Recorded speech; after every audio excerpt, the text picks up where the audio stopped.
Ready to reclaim control and disconnect your WhatsApp channel from Aisensy? Let's dive right in.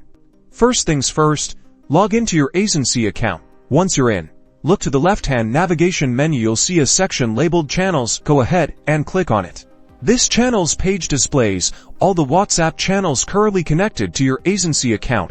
Identify the specific WhatsApp channel you're looking to disconnect. It should be clearly labeled with the associated phone number or channel name. Next to the WhatsApp channel you want to disconnect, you'll find either a settings card, icon, or 3 vertical dots. It might vary slightly depending on the Aisensy interface version. Click on that icon to open a drop-down menu. From the drop-down menu, carefully select the option that says Disconnect or Deactivate. This is the crucial step, so double-check you've chosen the correct channel before proceeding. A confirmation pop-up will appear, asking if you're absolutely sure you want to disconnect a WhatsApp channel. Read the warning message carefully.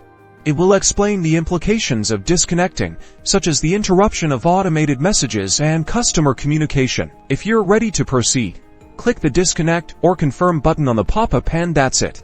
Your WhatsApp channel is now disconnected from Aisensy. You'll likely see the channel removed from the list or its status changed to inactive. Now you're all set. And remember to adapt these steps if Aisensy updates its interface.